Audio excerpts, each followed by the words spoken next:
wow, like I'm literally about to have a limb taken away, not limb replaced, a limb taken away. Okay, well, I'm losing a leg, not a life, so hey, I'm good. I made one joke. I said, am I allowed to keep this leg that y'all are gonna take away from me? And they were like very stern and serious, and they were like, no. Welcome to Movao Live Talks. I'm Rebecca Legon, and today I'm excited to introduce our guest, Brandon Todd from Atlanta in the US. Brandon's life changed when he stepped in to help a stranger stranded on the highway, where his act of kindness led to his traumatic accident and the loss of his leg. Through faith and resilience, Brandon embodies the spirit of positivity and humor, showing that life can still be vibrant and fun after amputation. With a passion for fitness and sports, he demonstrates that losing a limb doesn't define us. It's all about embracing life's challenges head on. I can't wait to delve into his story. Hello, Brandon. How are you doing today? Hello, Rebecca. I'm doing absolutely amazing. I Yeah. feel good. I'm so excited to be talking to you today. We briefly mentioned that we were both in the Ottobock Sea Leg campaign, and you just look like so much fun. So I'm excited to be Yes, talking to you today. it's likewise. I'm looking forward Oh, to this. so if we get started, can you tell us all about your story and how you became an amputee? Yes, so actually, yesterday marked year 6. My accident Okay. happened on March the 17th, 2019. And it was simple. I went out on my motorcycle to grab some food and go back home. And as I was leaving from getting food, I see a driver, a motorcycle rider on the side of the road. And I'm like, I really need to help that guy because he's on a busy intersection or Yeah. highway and people will continue to pass. I'm a motorcycle rider. I understand the chemistry that motorcycle riders have. And so I'm like, let me just pull over to the side and help. So as I'm getting over lane at a time, it's a huge highway. It's probably 6, 7 lanes. Yeah. So as I get over into the HOV line, and if you guys aren't familiar with the HOV line, the HOV is simply just a line where you have to have two or more people in the vehicle, or you must be riding a motorcycle. And Okay. so I get over into the HOV line, and before I could get off the shoulder, a car just smashes me from behind. Oh And my it was God. literally after being in the HOV line for maybe like 5 seconds. And I'm not sure if they were paying attention or they were distracted. I don't really know the situation that caused it. I just know that when I was hit, I just felt my body just kind of go up like that. And I hit the ground Oh and no. the car kept driving. So I was drugged maybe about, I don't know, 20, 30, 40 yards. The car stopped. My leg was pinned under the motorcycle, and then the car was on top of the motorcycle. So it Oh was my like goodness. me, the motorcycle, and the car. It's like a sandwich. Yeah. And so my leg was under. I know I was still breathing. I was thankful for that in that moment. I truly was. And so I never really panicked. I just was thankful that I was breathing. I just know I couldn't feel my leg. So after Mm. going into the hospital and being in the hospital for about a week, and the doctors and everyone trying to save my leg, they said that it's pretty much impossible, and so they Yeah. said we're gonna have to amputate you above the knee. So what a lot of people don't know is I did go in for a below the knee amputation at first. I went in for a below the knee amputation. After that, they said, okay, well, you have an infection below the knee because it's scarred bad.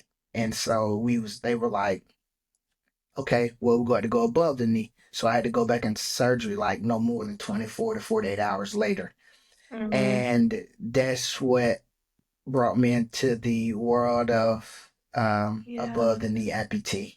And how did you feel about that? I guess at the time it was a really, really dark time. And I bet Mhm. you were kind of thinking, if I was doing such a good thing at the time, just wanting to help. For me Mhm. in that situation, I would be thinking, oh my goodness, why me? I was just doing a good thing, you know? Did you Right. have those thoughts or? Well, I never really had the thought of why me. And the Mm, simple reasoning was because I don't think things happen to you, they happen for you. yeah, And in that situation, I knew I had to hold myself accountable because if we do some rewinding, if I would have never accepted the motorcycle as a gift from my father for graduating college, yeah, then I would have not been in that situation. But so I always go back to the first point, and then I just kind of build from that, and therefore I'm able to hold myself accountable and not really place that blame on anyone else. And I think when we do that, we kind of put ourselves in a dark place. And so I just kind of wanted to reverse that psychology, and yeah. therefore I wouldn't feel bad about the situation, or have any malice towards anyone about the situation. How did you feel when the doctors told you that they were going to have to amputate your leg? It sounds like you're really, really strong and you kind of were just thankful that you made it, you know, because it could have been a lot worse by the sounds of things. Yes, it definitely could have. And when the doctor told me they were going to have to amputate my leg, the first thought I was thinking, because I already was in the mindset of what if they amputate my leg? And then when they actually told me and it's about to be actually happening, I said, I was kind of shocked for a very brief moment.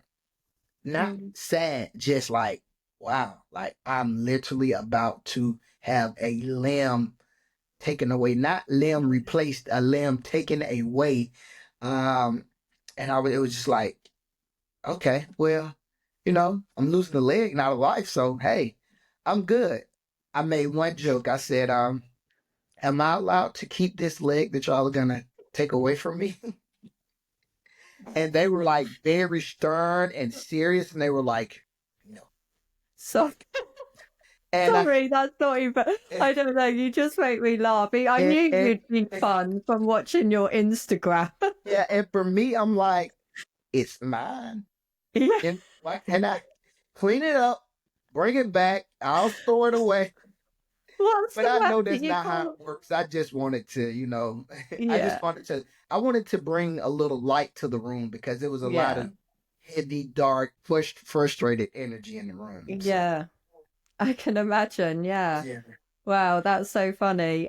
So how did you find did you bring by the sounds of it, you must have brought a lot of humor to your rehabilitation journey I and absolutely did. learning to walk again and everything. How did you find that? Well, it was a little bit of emotional Mm, slash comedic moments, because when I first entered into rehabilitation, it started right before I left the hospital. They brought in, physical therapists and occupational therapists, and they did some work for me in the hospital for about maybe 3 to 5 days. And then after that, I was sent to inpatient therapy, which I stayed in a rehabilitation center for 3 weeks. And on that first day of me going to therapy to a gym, being in that facility with a lot of other individuals with their own personal struggles, it hit me. And once I got done with my session, I just laid on the mat, mm, and I didn't like cry, but tears just started like naturally yeah. flowing down my eyes. And it really wasn't more so of sadness. It was more so of appreciation and gratitude. And I just was, thankful that I am able to be alive and in this position. But in that same moment, I was thinking about all of the small things that we take for granted in life, like how to, getting dressed, going to the restroom, And I think all of those things just really hit me in that moment. So I had about Yeah. 10 minutes just to myself where I, let out a few tears and just, smiled afterwards. Yeah. Another person Yeah. that I interviewed recently, they went traveling around the world and came back without their arm. And they just said it was that realization of being back in their old space and having to do like things again, like make the bed or get dressed. It was that moment that they found really, really hard. So sounds like you had that feeling as well. Did you have many people around you to support you through this time? Yes. Honestly, that was a very high point for me in the hospital. Because I was having too many visitors. It was to the point where the hospital have to say there's too many people visiting in and out. We need to allow Brandon to rest. But I was thankful because, people they were embracing me still, despite Yeah. what I had been through.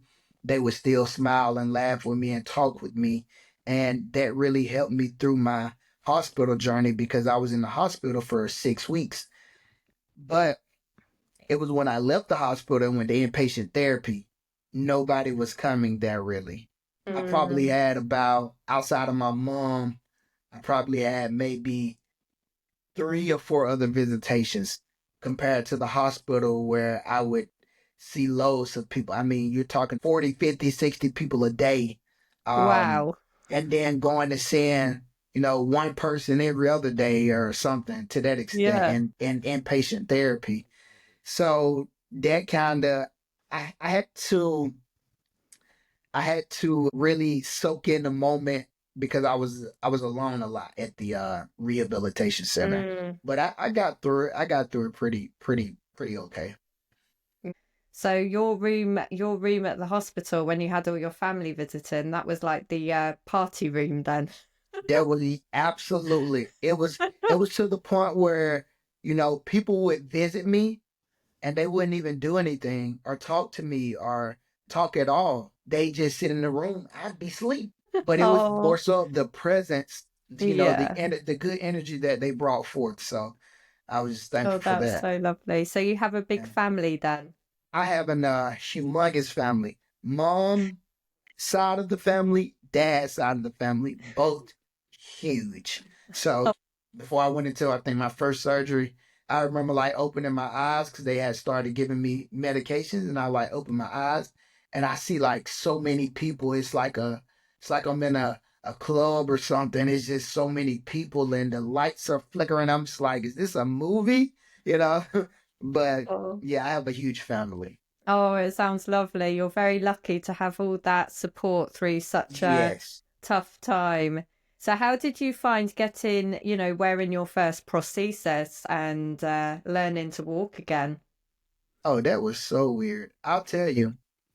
I don't know if I've ever told this story, but the day I was going to leave and go and try on my prosthetic that morning, so I was on crutches, and as I'm trying to get in the car, I fall over, and when I fell, my big toe, I hit a rock, so it was bruised and it had swell up, and I'm like, later today I'm supposed to go and try on a prosthetic. Good luck. Like, good job. Congrats, Brandon. Welcome to the world. Welcome to the community. It's like my welcoming note. And You just like but to challenge yourself even more. right. So I'm like, okay.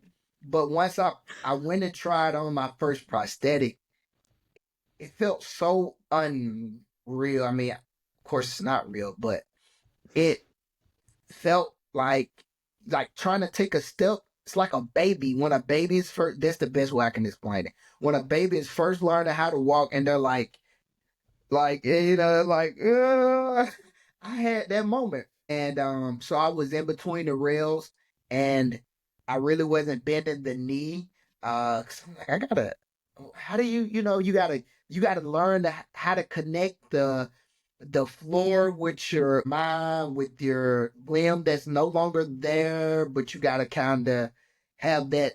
um sensibility that something is there, it's your replacement, and Yeah. it was all weirded up. So it took me at least about 2 to 4 weeks before I was really like, okay, Yeah. I kind of it's coming more familiar. And then months later, and then year later, 2 years later, it eventually it's a progress. I mean, it's a journey. Yeah. Um, I You would have I to build wouldn't. your trust in it as well, don't you? Trust that it's The going to take biggest you. thing that was the biggest thing. Cause I'm like, this is gonna make me fall. Like, and I always hear stories about how people are, not wanting to get in a prosthetic because of, that I may fall. I mean, Mm. if you just look at it like, I mean, people fall every day. You won't fall as much as you think. I can probably count on one hand how many times I Yeah. fell wearing the Yeah. prosthetic. And that same fall, someone else could have probably done, with their two legs. Yeah, exactly. And So, I tell you so what, technology is so amazing now. You it's know, I've beautiful. been an amputee my entire life, but the prostheses that we get these days are incredible. So they're so much safer than they used to be when I was growing up. When I was younger, I used to fall over all the time, even without warning. I'd just be talking to someone, and then all of a sudden I'd be on the floor. It's like Wow. crazy, but But you that have so many doesn't different happen anymore, which is brilliant. Because you got so many different modes that you can put your leg in, Yeah, especially if you're standing for a period of time. yeah. Especially, and I used to always see like below the knee amputee, above the knee amputee, which, you know, what should I wanna, be? I guess. I mean, what does it matter? What's And they told me when I first asked in the hospital, they said below the knee, you have your knee. So you have a little more mobility. Things are a little easier when it comes to walking and, your daily activities and stuff. But when you see how you have to walk being an above the knee amputee, because you actually have a knee that you have to rely on, and you really are working, from the hips, and it's a different story. It's a different story. It's a whole new workout, isn't it? it, I tell you, a whole different ball game in the workout. Talking of fitness and sports, so you are extremely healthy. Well, fit. You partake in a lot of fitness as an Mhm. amputee. Have you always been so fit and healthy and engaged in physical activity? Yeah, I started playing sports when I was young. So I played like your basketball, football, baseball. I also did swimming and took like karate lessons. And, my parents made sure that we were, active, Hmm. outdoorsy. We were just active kids. And so from me, loving outdoors and love being adventurous and love being active, um, my amputation just like enhanced that. I'm like, how can I show people this can still be done, even if it's altered? And so Exactly. I just continued to go hiking. I continued to learn how to run. I continued to, go to the gym and, do Yeah. different exercises. So. And how did you find adapting back into all the fitness and sports that you love, wearing a prosthesis? There's, I would imagine, lots of stumbles and falls because that's what we have to go through. But It we wasn't, it, persevere and yeah, we achieve and do. conquer. Yes, we do. We do. It was an adjustment. Even when I think about something such as hiking and certain hills that you may have to go up, and depending on the steepness of the hill, how much that has a lot to do with how much hip effort, I guess, if that Mm, makes sense, that you'll have to utilize, and it burns. Like it doesn't burn as in sting as in a pinch. It's like it's tight. It gets tight. And so yeah, things of that nature. It was just an adjustment, just making sure I'm, stretching out, doing yoga. Funny story. Not even a funny story. But I wanted to get into yoga before my accident. And it was like, I'm gonna start doing yoga, I'm gonna start doing yoga. And once my accident happened in 2019, I'm like, yeah, you have no choice. Let's get into this yoga. Let's get into this mind body. But yeah, it was an adjustment. Get back into these different activities, even when it comes to doing squats in the gym. Of course, I can't squat as low as, No. the everyday individual uh with their normal legs, but I always tell myself this, even just because it's adjusted doesn't mean it's not being Mm-mm. done in my correct way. So, what advice would you give to others facing, the physical challenges on how to build their confidence and include fitness into their lives as an amputee? I would say just the first step is starting. I know that's easier said than done, but we have to get a starting point. If you're bound to your bed, if you have a water bottle that you can pick up two of them and you just start like picking them up and just moving your arms, the most important thing I think that a lot of people forget is that movement. Mm, Movement is so important. So just start moving. Once that energy starts flowing, and you start feeling like I want to do this, I want to be here, and I should be doing this, mm, you'll eventually build up. I think a lot of people see where people are and then they get fixated on that. And it's like, I can't do that.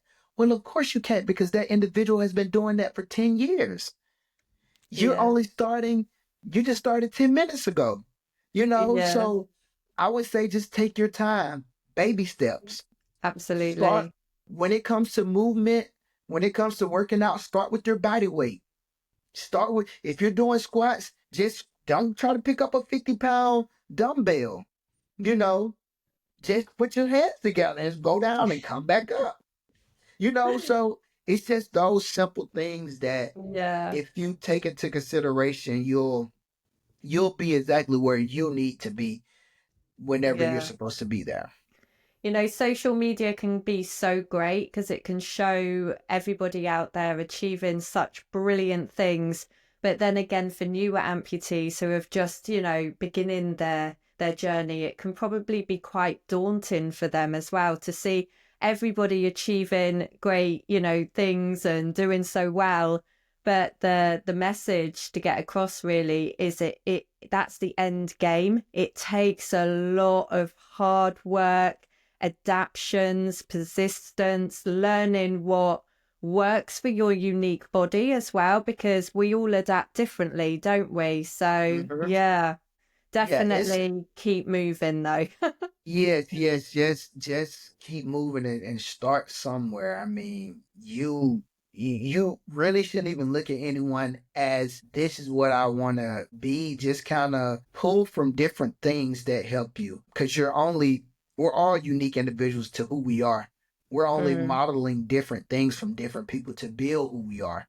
And that's literally what every single soul on this earth is. You know, you know, yeah. that's We're why we just have owning our body. Right. That's why we can relate to people because we all have something that we pull from somewhere that someone else has done as well. Yeah. But we're still unique to who we are. Yeah, absolutely. So, this is quite a funny question, but I know I'll probably get some fun from you. Do you have any funny stories or memorable moments that you've experienced being an amputee? Funny one, I guess. I was in Colorado, which is a very cold and snowy place. And once I first got there and I got to my place to check in, this was one of my first encounters walking in snow as an amputee. Yeah. And I thought like, okay, this won't be so bad. And it was like kind of that snowy ice. And I took that first step and I was just like, boom, till I just fell. And I'm Oh like, no. oh yeah, this is gonna be a long week. This is gonna be a long week. Oh no. And and I was just like, yeah, from then on out, I'm just like, when it's a snowy condition, icy condition, like be even rain, like be Yeah. very, very careful. Cause yeah, I laughed at my pain, others probably won't. So No. Did it get easier walking on the snow? Did you manage to yeah, kind of find your way in the end? You yes. didn't keep falling all the time. Yes, it got easier, of course. Walking in all kind of conditions, even sand. When I first Yeah. walked in sand, I was like, is this possible? But after doing it a lot of times, you're like, okay, Yeah. I got it I now. Yeah, I still, to be honest, find it quite tricky walking in sand. Yeah, It's hard. it is, people don't understand. Like now, I gotta clean out my dump my mold out all this sand, and to get wet now, I gotta dry the sock out, and it's like Yeah. And also long grass. I don't know if you've walked through long grass and it gets tangled in your prosthesis and it's really hard to kind yes, of yank yes, out. yes, yes, yes, and walking in grass or uneven surfaces in Yeah. general, it's just especially when it's unexpected. Yeah. You step in a hole or something, you like, Yeah. oh, almost Yeah. fell, Yeah. but So, do you have any top tips for anyone on how you navigate and manage more trickier terrain when you're out on your hikes? uh, I really just pay attention. Yeah. I know that may sound cliche, but I look down a lot because I need to know where I am stepping. And Yeah. sometimes you're on the edge of a cliff and you're walking around, and let's say I don't pay attention to a stump and I trip over this stump. And let's say the cliff is on my left side, there's a possibility because the trail is only this big, I could fall off Yeah. the cliff. So you got to be very careful. You got to I be know. very careful. I find because I love to hike as well, when I'm out hiking, I find that most of the time I'm looking at the ground and I'm like, hold on, I need to stop and take in the views. And then I'll stop, take a good look around, bathe in the glorious views, and then I'll go, right, let's get started again. And Let's then spend most of my time looking on the floor for anything that you could fall over on. no, So, you yeah, have to because you have to put your safety first. And yeah, I luckily I do the majority of the time I do hike with the group. that's good. So, it's people in front of me who can, tell me, hey, this is coming up, or people behind me hold me back or make sure I'm stepping up correctly. So Yeah. it's a group effort at times. Yeah. So are there lots of nice hikes in Atlanta then? Yes, you usually have to go outside of Atlanta. So maybe Okay. like 1 to 2 hours outside of Atlanta. You'll still be in the state of Georgia, Okay. which Atlanta is located. Okay. Because Okay. it's like northern Georgia where the mountains. I'm not sure if they're better than the UK, but they're stunning. So they might be. I would imagine that the mountains are a lot bigger. I think they Yeah. get bigger once you go into places such as like Tennessee, the Mm. Smoky Mountains and stuff. Okay. Um, but yeah, pretty big though overall. Pretty Yeah. big mountains. Yeah. Oh, well, I want to bring up some of your Instagram posts because they always so much fun. What gave you the motivation? Why did you go shopping in the supermarket with no leg on? I couldn't actually stop laughing at that. And there you were, just hopping around the So, supermarket. so Casually. there was one time I had something going on with my leg, and I'm like, I still needed to get stuff done. And Yeah. I tried a couple of times on crutches in the store, and I'm just like, being on crutches.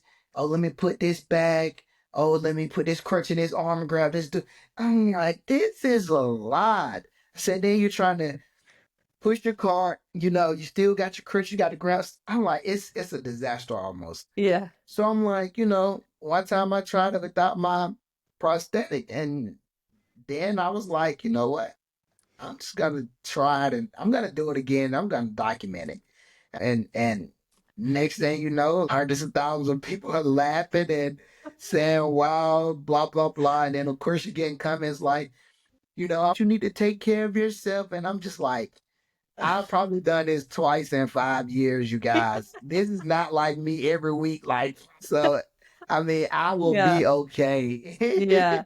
And you were using the trolley as well, weren't you? As well, were you pushing the trolley Yeah, I into was the pushing it. yeah. Like, so yeah, I was using it as it was kind of like a crutch. And Yeah, like a yeah. frontward crutch. I was just like using them Mobility like aid.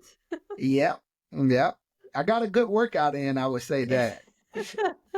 Burned a lot of calories. Doing the house chores, going shopping, and exercising, Absolutely. and burning a lot of calories at the same time. Absolutely. Winning at life. What did anyone say anything to you, or were they just, oh, Absolutely. You know, the only person that I seen in the grocery store that knew me, it's a friend. I actually ran into him at the grocery store that day, and he was like, "What you doing?" I'm like, shopping." He was like, "Man, you strong, blah blah blah," yeah. and that was all. That was it. And no one else said anything to me. Oh, Like, I I love it. mean, it Yeah. was only me. So when I set up my camera and stuff, Mm, sometimes I'm setting up my camera in conspicuous places, so you don't really know that it's there. Um, yeah. you know, It's so funny. How do you find sharing your life experiences and challenges have impacted your journey? And how do you hope that your life will inspire our community? so I started creating content consistently on social media probably about 8 months. I had this revelation and clarity moment, and I said, because for a long time, I didn't want to fully put myself out there consistently Mm. because there's a silly part of me and then there's a serious part of me, like a serious as in like inspirational, business minded person. Yeah. And I Okay. was like, will there be a way that I can separate the two? Or do I even need to separate the two? Mm. And once I realized that me just being silly and laughter is just a part of who I am and it helps others. I was like, that could be a part of my story. But also when people see me doing something silly or, Mm. comical, that could be a part of my story. And I realized that people need a little mixture of both. You know, Yeah. Laughter is good for the soul. But I so know. is, consistently being inspired by, someone's journey or how they do something could be good. And I just want that on our community to let people know who have physical disabilities or blind diseases or whatever you feel makes you different. Yeah. I want you to know that, embrace that, Mm. and continue to live your life as you want to live it. Pushing carts through stores on one leg, do so. But ultimately, it's your life. Yeah. Live it how you want to live it. And no matter how harsh the internet could be, Yeah. develop you some tough skin and keep on pushing. That's great. Yeah. So true. So This true. and this is how I look at it, Rebecca. I can have 1,000 good comments and 1,000 negative comments. Mm. I can have 500 negative comments, one good comment. Regardless of the um equation, whether if it's more ups and downs, more downs than ups in terms of comments or reposts or people saying X, Y, and Z about whatever it is that I'm posting, I don't take anything as anything. I'm still gonna look at it like I'm not gonna be on a high horse or a pedestal saying like, oh, look at all these great things I'm saying about me. Look at how great I am. I'm gonna have a lot of negativity and be like, oh my God, I really don't like this. This is not my life. I'm sad. Yeah. No, I just Yeah, so the great thing about for me and social media is I don't care how many people I reach or anything like that. It's just as long as there's one person that might be inspired or motivated or helped. And, that really makes me happy is getting the odd comment saying, oh, you've really inspired me to get back into hiking or you've inspired me to do this. And it's those few people that really matter, and Mhm. that's great. That's the great side of social media, I think. A- and that's my mindset as well. And to the people who are not wanting to post what they do and how they do it, regardless of their uh limitations, quote unquote. I mean, once you start to take everything, the positive as the negative as the positive, and let it just weigh itself out, and don't let it affect you. I mean, you'll be okay. I don't really allow it to interfere with what I'm doing and how I'm doing it. As you mentioned, if I'm making an impact on one individual who's Mm, now looking to get up and start back being active, or they've been in a wheelchair for 10 years now, they're like, hey, I'm finally gonna try to get my prosthetic and start walking and really start getting back to how I was before, this life altering event. yeah, absolutely. It's showing everyone there a little bit of light that they can to achieve it and find the strength and determination. Sometimes you need to see that other person doing it to then inspire and help you to realize that you can too do it as well. Because guess what? I still look at other people with physical disabilities and amputees or individuals. I'm like, I love that. Oh, that's great. That's Mm. amazing. I'm not at a level, and I don't think I'll ever be at a level in my life where it's always like I'm on the top of this. I still look at people and I'm like, wow, oh my goodness, they are, wow, that's incredible, you My know? thing, my thing is I'm a man of the people, not Yeah, above, just equal. That's how I look at absolutely. everyone. A man of the people, not above, just equal. I Right. love that, Yeah. Brandon. I'm going to ask you our last question now, but I have a feeling from talking to you and getting a vibe from you, I know what your answer will be already. If you could turn back the clock and change your life journey and have not stopped to try and help that stranger that night, would you to stop yourself becoming or being an amputee now? If you could turn back the clock, would you? I wouldn't change a single thing. No, I I didn't just think you wouldn't. would. I this, as I mentioned earlier, this didn't happen to me. This happened for me. Um, I'm a firm believer in everything happens for a reason. Wherever we are in life, that's exactly where we're supposed to be in that moment at any given time. We're never behind. We're never ahead. We're just exactly where we're supposed to be. Yeah, that's so true. So And a lot of the things that we're going to be doing for Limb Loss, Limb Difference Awareness Month is, the awareness month is kind of there. Like people are more aware of people with limb loss and limb difference.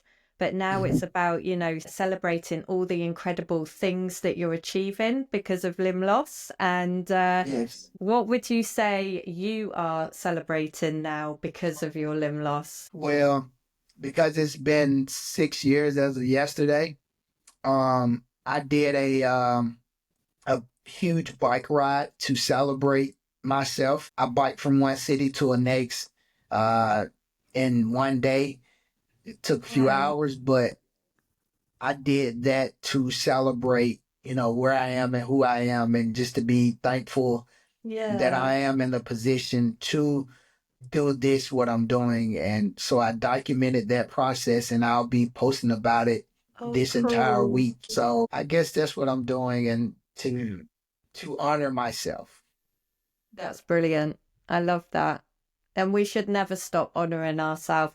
We should always keep pushing the boundaries and achieving new heights and doing incredible Absolutely. things.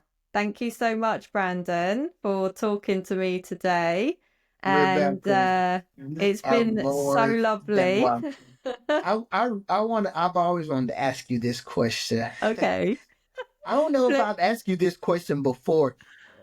Leg on is your last name? get frozen again. No, I'm not frozen. I'm not frozen. Yeah, that's my last name. It's actually Belgium. And it's supposed to be Legon, but it's looks like Legon. And there are so many times when people have asked me, "Hey, is that your stage name?" And I'm like, "No, that's my real name, Like Lejean, Legon. Yeah, Legon. Yeah, yeah, Legon.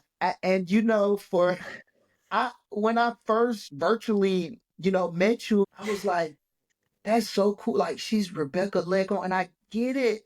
But when I thought about it, I said, what's even cooler is that she literally is leg on. And I'm like, But as it being your last name is, Yeah, I don't it know. is. It's something to that. It's something. It's a bigger picture to that right there. I That's know it's a bit comical really, isn't it? But I guess that's just the story of my life. Thank you so much, Brandon, so so very much welcome. for joining us today and sharing your story, and to everybody else who is joined in to catch up with this latest interview. Thank you. Bye bye, You are everyone. very welcome. Bye bye. You have a great day.